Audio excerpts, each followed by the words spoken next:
টানা ৪০ মিনিট অপেক্ষা করানোয় বন্ধ দরজা ঠেলে রুশ প্রেসিডেন্ট ভ্লাদিমির পুতিন ও তুরস্কের প্রেসিডেন্ট রিসেপ তাইয়েবের দোকানের মধ্যে চলা বৈঠকের মাঝে ঢুকে গেলেন পাকিস্তানের প্রধানমন্ত্রী শেহবাজ শরীফ।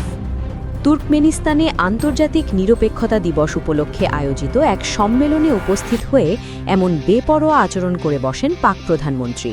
বৈঠকে ঢুকে বিব্রত পুতিনের দোকানের পাশেও বসে পড়েন তিনি। এরই মাঝে এই ঘটনার ফুটেজ সামাজিক যোগাযোগ মাধ্যমে ছড়িয়ে পড়ায় ব্যাপক সমালোচনার মুখে পড়েছেন শাহবাজ শরীফ।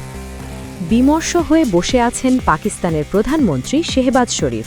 তার এই অপেক্ষা রুশ প্রেসিডেন্ট ভ্লাদিমির পুতিনের জন্য, অথচ পাশের কক্ষেই চলছে তুর্কি প্রেসিডেন্ট এরদোগানের সাথে পুতিনের রুদ্ধদ্বার বৈঠক। পাক্কা ৪০ মিনিট পার হবার পর ধৈর্যচ্যুতি ঘটে পাক প্রধানমন্ত্রীর। রাগের বশে করে বসলেন অদ্ভুত এক কাণ্ড। সব নিরাপত্তা প্রোটোকল উপেক্ষা করে বন্ধ দরজা ধাক্কা দিয়ে খুলে পুতিন এরদোগানের আলোচনার মাঝে গটগট করে ঢুকে যান শেহবাজ শরীফ।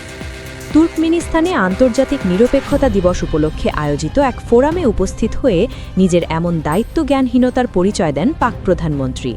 বৈঠক কক্ষে ঢুকেও ক্ষান্ত হননি তিনি। দুই বিশ্বনেতাকে আরও বিব্রত করতে গিয়ে বসে পড়েন তাদের পাশে। তাকে দেখে ঠিক কী করবেন বুঝতে না পেরে অপ্রস্তুত অবস্থায় পাশাপাশি বসে তার সাথেও গল্পগুজব করা শুরু করেন পুতিন ও এরদোগান। ১০ মিনিট সেখানে বসে থাকার পর বের হয়ে যান শেহবাজ।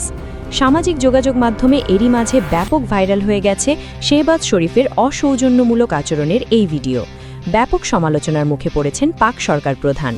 এমনকি এরপর তার সাথে বৈঠকে বসার মুহূর্তে করমর্দনের জন্য পুতিন হাত বাড়িয়ে দিলে তাকে অগ্রাহ্য করে আরেকজনের সাথে হাত মেলানো শুরু করেন শেহবাজ শরীফ। এই ঘটনার পর অবশ্য বেশ হাসি মুখেই পাক প্রধানের হাত ধরে তার সাথে কথাবার্তা বলতে দেখা যায় রুশ প্রেসিডেন্টকে।